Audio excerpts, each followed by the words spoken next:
네, 안녕하세요. 수도여자고등학교 2학년 재학 중인 성나영이라고 합니다.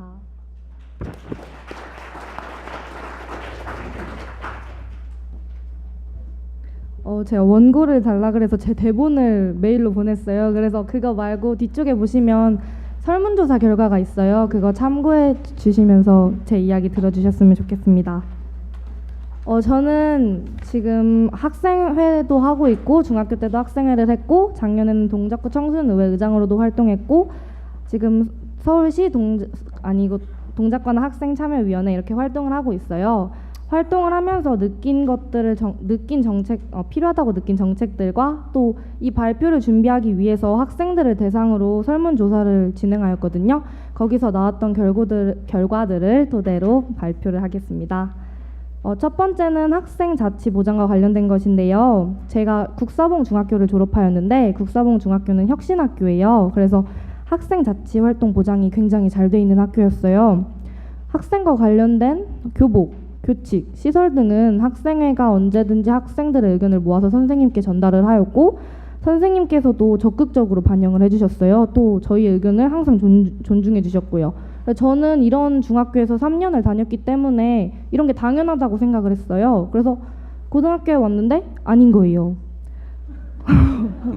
네, 아닌 거예요. 고등학교의 학생회는 그냥 생기부를 채우기 위한 수단 같은 느낌이 들었어요. 학생회가 학생들의 의견을 듣고 선생님들께 전달하고 선생님들께서도 학생회의 활동을 지지해 주는 거는 정말 당연한 일이지만 이 시스템이 제대로 되고 있는 고등학교를 찾기는 정말 힘들어요. 그래서 이런 게 왜 그럴까 생각을 해봤는데 일단 학생들이 적극적으로 의견을 내야 할 필요성을 못 느끼고 있고 또 학생회가 선생님께 의견을 전달한다고 하더라도 선생님께서 학생들의 의견을 묵살하는 경우가 많은 거예요. 네, 정말 아예 이건 안 돼 이렇게 말씀을 하시는 경우가 많아요. 그래서 이런 식으로 안 되고 학생회가 권한을 갖기 위해서는 그것과 관련된 법이 마련돼야 된다고 생각을 해요. 그래서 첫 번째로는 일단 학생회가 학교 운영위원회에 들어가서 직접 학생들의 이야기를 할 수 있어야 된다고 생각을 합니다. 선생님과 학부모님들과 동등한 위치에서 이야기를 할 수 있어야 그게 더 의견이 잘 전달되겠죠? 그리고 또 학생들이 자발적으로 의견을 낼 수 있는 학급 자치나 대의원 회의가 정규 수업에 들어가 있어야 된다고 생각을 해요. 이미 들어가 있기도 하지만 그 시간을 실질적으로 안을 살펴보면은 그냥 자습 시간에 불과해요. 선생님들이 그냥 자습해 이러고 나가시거나 아니면 선생님들은 할 거 하시거나 실질적으로 잘 활용이 되어 있지 않기 때문에 이것과 관련된 법도 필요하다고 생각을 합니다. 또 더 나아가서 청소년 자치활동 지원 운영위원회 등의 기관을 지역별로 마련을 하고 학생 자치기관 사이에 연계성을 확보해서 학생들이 능동적으로 참여할 수 있도록 해야 한다고 생각하고 그리고 보다 많은 지원과 관심을 통해서 넓은 체계를 구축해야 한다고 생각을 합니다. 그리고 다음으로 말씀드릴 것은 입시 제도와 수업 방식 그리고 자유학기제에 관한 것인데요. 제가 방금 이제 여러 가지 활동을 지원해야 되고 법 제어를 해야 한다고 말씀드렸잖아요. 하지만 이 모든 게 지원이 되고 법 제어를 한다고 하더라도 내신과 수능의 부담으로 학생이 적극적으로 자치 활동을 하기가 어려운 게 현실이에요. 그래서 학생들이 교과 내신과 수능의 부담에 구애받지 않는다면 학생 자치가 더 활발하게 실현될 거라고 생각을 합니다. 그래서 약간 막연하긴 하겠지만 성적과 점수로 학생들을 평가하지 않는 제도가 꼭 마련돼야 된다고 생각을 합니다. 그리고 그래서 이렇게 제도가 바뀌게 된다면은 당연히 학교에서 하는 수업 방식도 바뀌어야 된다고 생각을 해요. 현재는 그냥 인터넷 강의처럼 그냥 이걸 선생님들이 설명해 주시고 우리 학생들이랑 받아 적기만 하는데 이런 수업이 아니라 토론하고 참여하는 수업이 필요하다고 생각을 해요. 그래서 제가 다녔던 국사봉 중학교의 예시를 들어드리면 토론 형식의 수업으로 해서 공부를 잘하고 못하고를 떠나 나의 생각과 의견을 어떻게 효과적으로 전달할지 어떤 말을 내가 해야 더 타당할지 이런 것에 대해서 직접 배웠고 또 토론 주제 자체를 학생들에게 직접 영향 끼칠 수 있는 학교 규칙인 생활협약에 대해 토론 주제로 삼고 이것에 대해서 이야기를 했어요.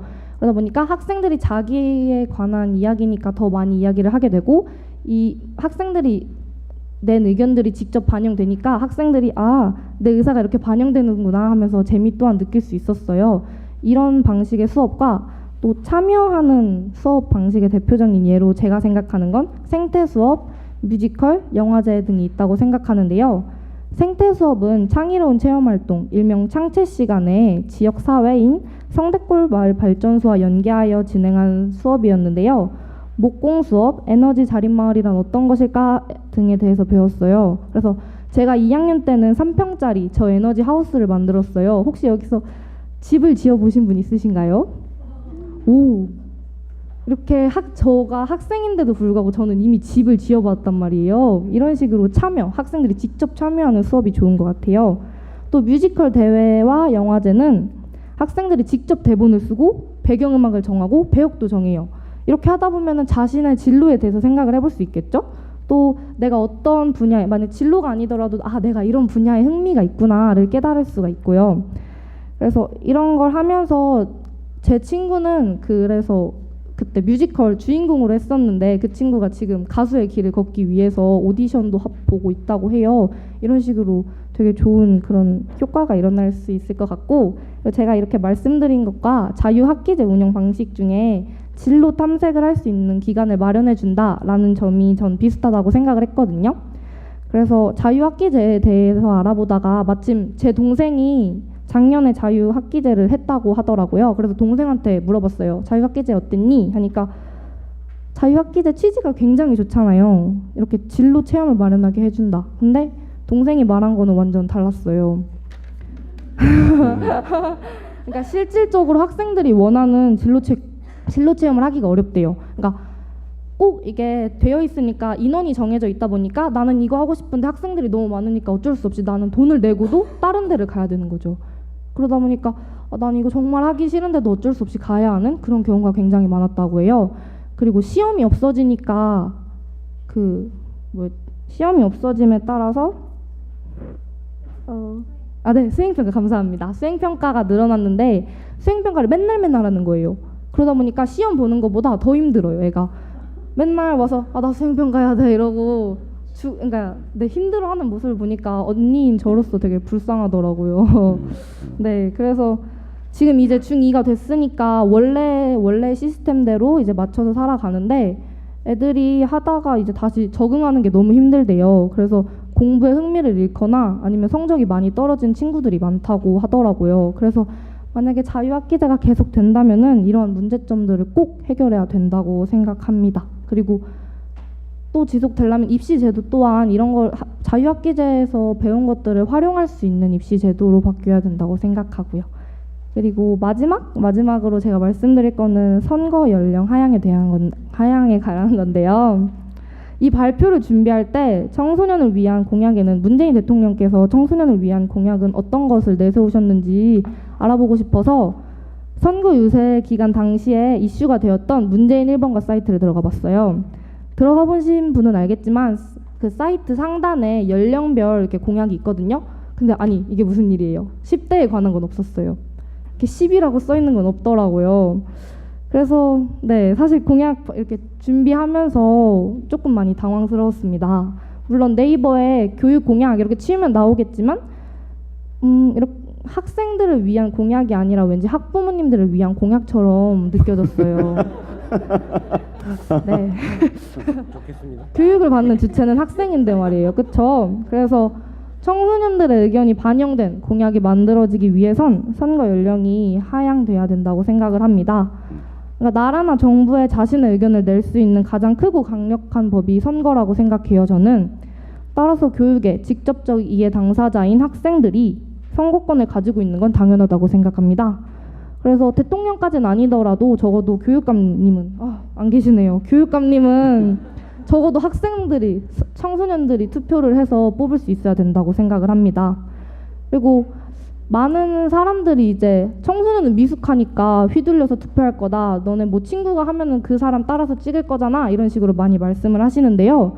이런 문제점은 어렸을 때부터 선거의 의미, 중요성, 그리고 우리에게 어떻게 영향을 끼치는가에 대해서 이런 민주시민 의식을 기를 수 있는 공부를 하면 된다고 생각을 합니다.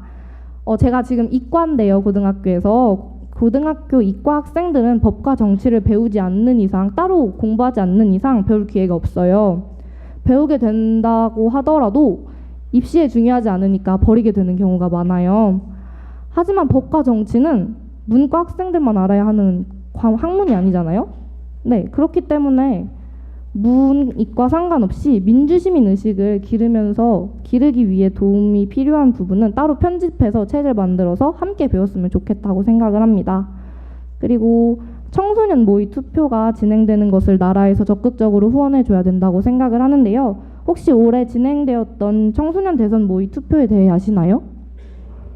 감사합니다. 온라인 청소년 모의 투표 사이트에서는 청소년들이 선거를 해야 하는 이유와 그리고 참여의 중요성 등을 쉽게 풀어서 설명을 해놓았어요. 또 청소년들의 눈높이에 맞게 청소년과 관련된 공약들을 주최 측과 후보자 간에 질의응답한 자료가 있었습니다. 그래서 그걸 보고 저희가 투표를 할 수가 있었어요. 그래서 이처럼 선거권을 갖지 않고 있는 학생들도 간접적으로 선거를 체험해 보면서 스스로의 참여가 얼마나 중요한지 깨달을 수 있었습니다.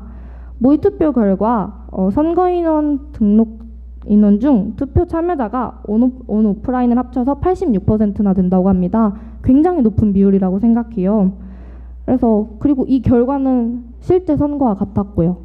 그래서 이렇게 어렸을 때부터 선거에 익숙해지고 성장하면은 민주시민 의식이 우리 학생들 마음에 자리 잡는다면은 어느 나라의 선거 문화보다 이쁘게 꽃 피울 수 있다고 생각을 합니다. 그래서 마지막으로 드리고 싶은 말씀은 저희 집, 학교, 학원을 반복하면서 여가와 행복함이 없는 일상생활에서 살던 청소년들은 작년 촛불혁명을 통해 많은 것을 깨달았습니다. 우리가 우리 스스로의 권리를 지키고 갖기 위해선 우리의 목소리를 내야 할 필요성 또한 느꼈습니다. 이제 우리도 우리의 목소리를 내고 우리가 생각하는 민주주의와 정치에 대해 서로 이야기하곤 합니다. 앞으로 이렇게 오늘처럼 청소년들의 이야기를 궁금해해 주시는 분들이 많아졌으면 좋겠습니다. 또 청소년들의 목소리가 그냥 울려 퍼지기만 할 것이 아니라 실질적으로 실행됐으면 매우 좋을 것 같습니다. 그 설문조사가 지금도 진행되고 있어요. 그래서 저는 설문조사를 나오는 대로 제 개인 페이스북이나 블로그에 올릴 예정이니까 관심이 없으시더라도 꼭 한번 봐주시길 바랍니다. 감사합니다.